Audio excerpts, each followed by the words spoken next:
Welcome to the History Stories Podcast. Buckle up, everybody, because today we're taking a trip, an historic road trip, to be precise. We're going all the way back to September 1859. Ooh, September 1859. Sounds intriguing already. It is, because we're diving into a story that's so wild, so unbelievable, it sounds like something straight out of science fiction. Okay, I'm hooked. Sci-fi and history, that's my jam. Then you're going to love this. The best part is, this isn't some made-up tale. This is real history, pulled straight from the pages of history books and some seriously cool uncovered sources. Okay, so what kind of wild historical sci-fi story are we talking about here? We're talking about the Carrington event. The Carrington event. You know, the most intense geomagnetic storm ever recorded. Oh yeah, now you're talking. The one that messed with the telegraph systems and caused crazy auroras. Exactly. And on this historic road trip, we're going to unpack just what went down during that bizarre event. We're going to learn about the sun, how it interacts with our planet, and how even way back then, our technology was surprisingly vulnerable to these cosmic forces. You know, it's funny. When you think about the 1850s, you don't really think about technology being that vulnerable. We tend to think of that as a modern problem. Right. But the Carrington event shows us that we've always been at the mercy of the sun, even when our tech was a lot simpler. But let's get to the good stuff. Imagine waking up in the middle of the night, but the sky is brighter than dawn. Can you picture that? Whoa, yeah. Kind of eerie, but also beautiful, I imagine. Totally. Now picture sparks shooting out of telegraph machines, shocking the operators, and even setting paper on fire. This isn't some Hollywood special effects scene. No way, that actually happened. Oh, it happened. And not just in one place. This was a global event playing out across the planet in 1859. Okay, I am officially creeped out and fascinated. As you should be. Those crazy images, that sensory overload, that's how we're going to begin to understand the sheer scale and strangeness of the Carrington event. Think about the gold miners in the Rockies who woke up thinking it was morning, only to find out it was the middle of the night. Or those folks in San Francisco who described the sky undulating as if it were alive. Then there were the telegraph operators in Washington, D.C. getting jolted by electricity seemingly out of thin air. This was a worldwide phenomenon, and no one knew what was hitting them. It sounds like a scene out of a disaster movie, but real. Where do we even begin to understand something like this? Well, our journey actually starts a few thousand miles away from those miners and telegraph operators. We're going to England, just outside of London. Right, across the pond? Yep, right to the doorstep of two astronomers, Richard Carrington and Richard Hodgson. Now, picture this. It's the morning of September 1st, 1859.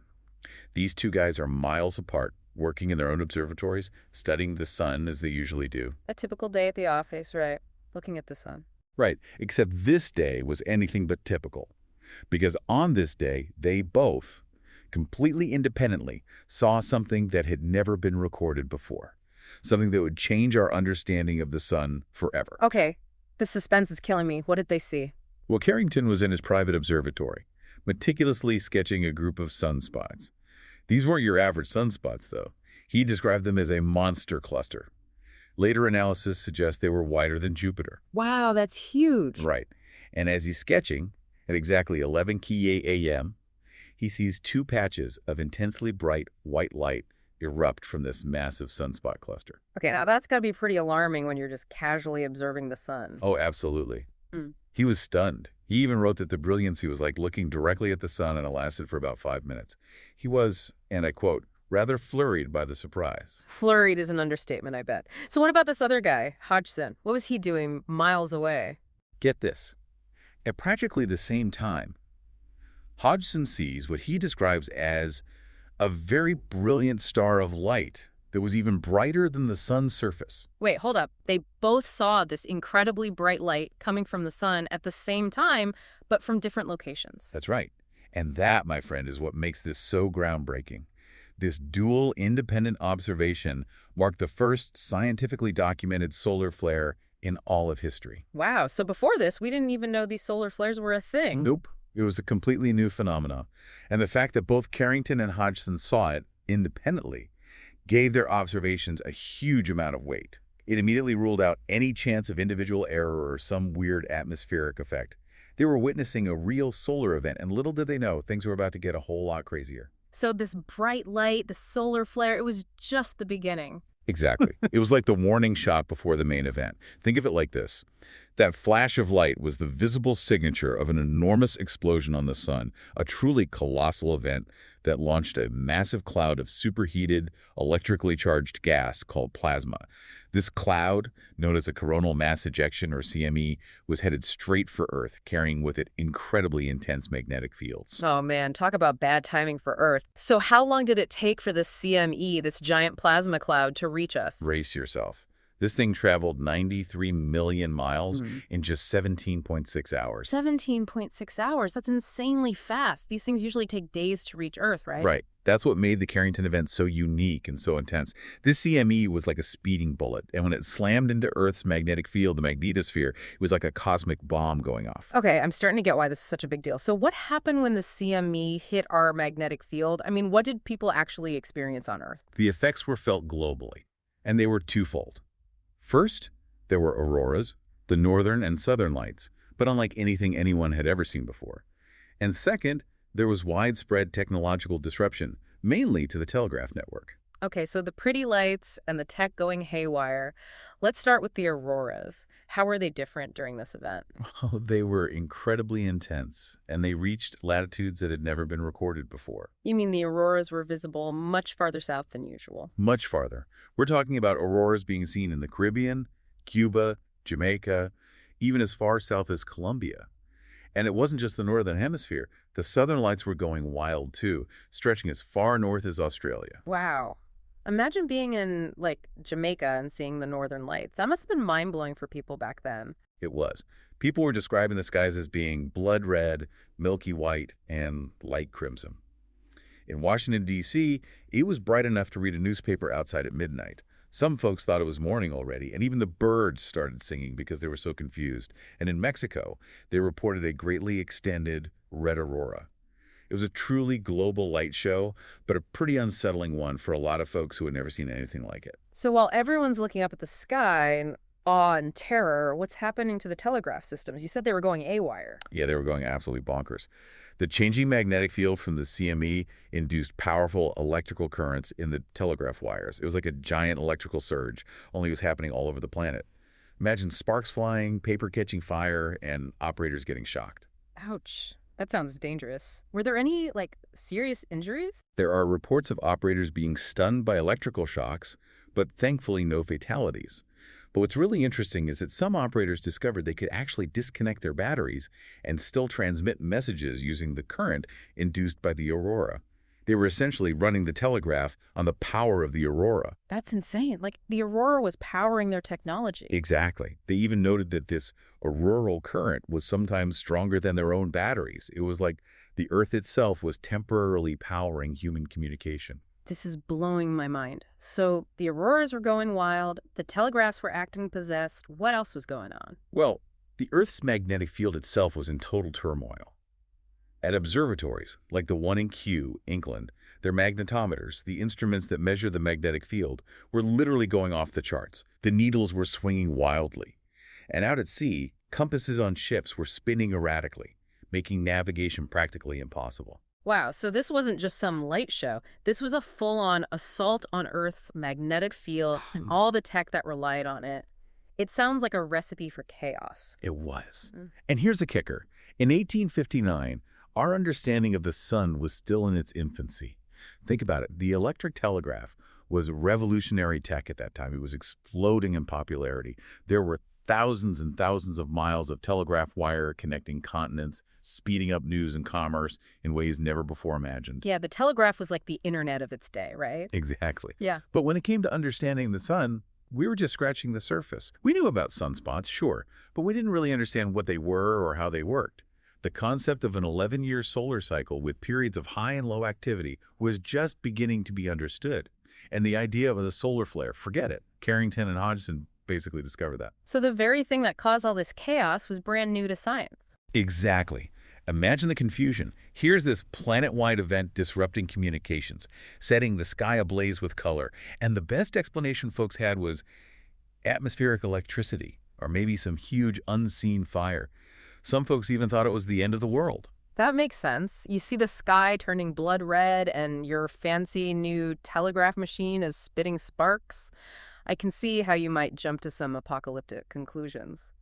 But what about the scientific community? How did they react to all this? They were just as baffled as everyone else, at least at first.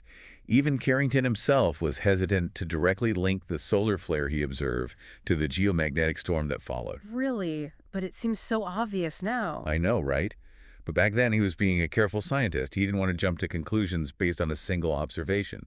He famously said, "One swallow does not make a summer," meaning he needed more evidence to make that connection. So, how did that connection get made? How did they figure out that the solar flare caused all this mayhem? Well, a few key pieces of evidence started to emerge. First, there was Balfour Stewart, a scientist at Kew Observatory in England.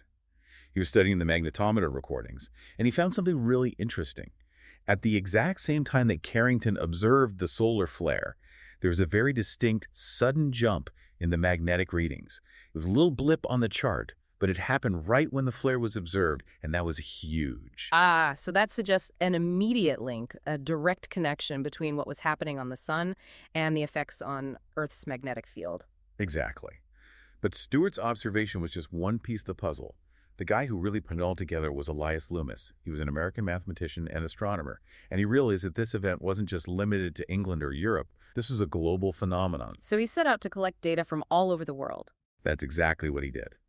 Loomis spent years gathering reports from every corner of the globe. He compiled information on the auroras, the telegraph disruptions, the magnetic readings, everything.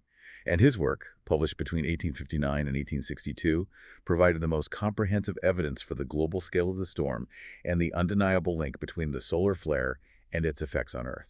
So Loomis basically put the nail in the coffin for the atmospheric electricity theory. Exactly.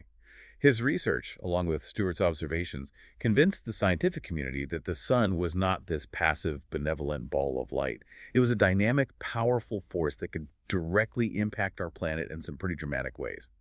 By October 1859, just a month after the event, the Scientific American declared that the link between auroras and electromagnetism was fully established. That's amazing. I mean, to go from total confusion to a solid scientific understanding in just a few months. I know.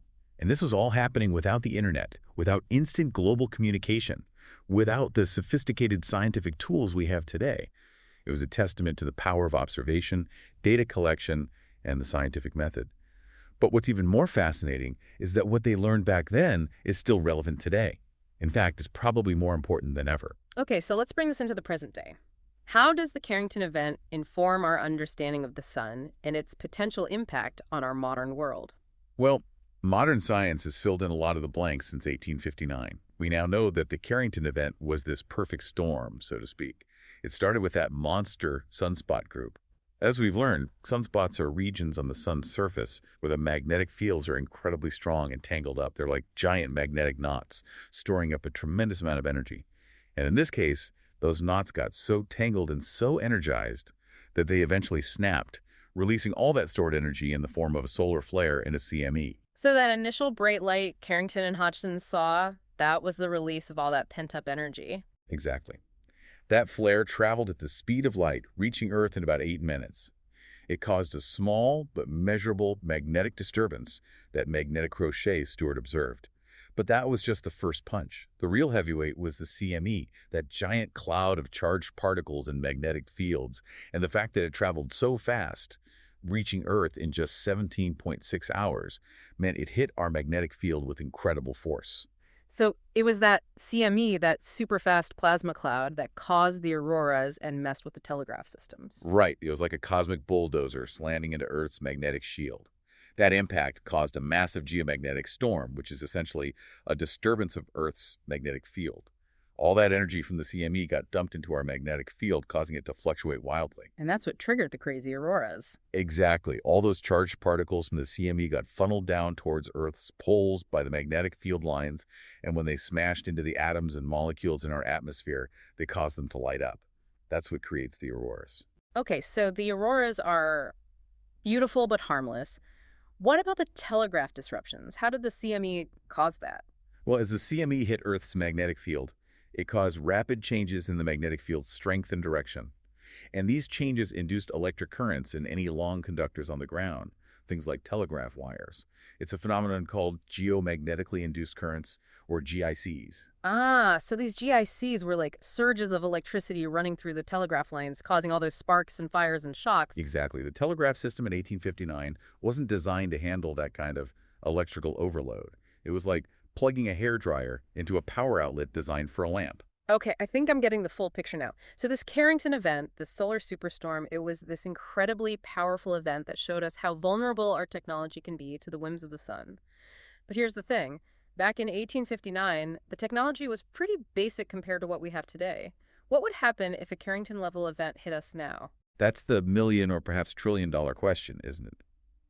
And the answer is, it wouldn't be pretty. Our world today is vastly more interconnected and reliant on technology than it was in 1859. We have power grids spanning continents, a global network of satellites, and billions of electronic devices. A Carrington-level event today would cause widespread disruption and damage on a scale that's almost unimaginable. So we're talking more than just telegraph lines going down. We're talking about potential blackouts, satellite failures, disruptions to GPS, communication networks, the internet, you name it. Exactly. We're talking about potentially catastrophic consequences for our modern way of life. Imagine widespread power outages lasting weeks or even months. Imagine losing access to the internet, GPS, and mobile phone networks. Imagine disruptions to transportation, banking, healthcare, food distribution. It would be chaos. That's terrifying. And it's not just about inconvenience. It's about the potential for serious social and economic upheaval. Exactly. A Carrington-level event today could trigger a cascade of failures that would cripple our infrastructure and send shockwaves through our society. It's a very real threat that we need to take seriously. So what are we doing to prepare for something like this? Are we just sitting ducks? Thankfully, no. There's a growing awareness of the threat posed by space weather, and governments and scientists around the world are working to improve our ability to forecast and mitigate these events. We have space weather prediction centers that constantly monitor the sun, looking for signs of potential solar storms. There are efforts to harden our power grids and make them less susceptible to GICs. And there's a lot of research going on to better understand the sun and how these events occur so we can predict them more accurately. It sounds like we've come a long way since 1859, but we still have a lot of work to do. We do. And here's the thing. We don't know when the next Carrington-level event will occur. It could be tomorrow. It could be 100 years from now. But what we do know is that it will happen eventually.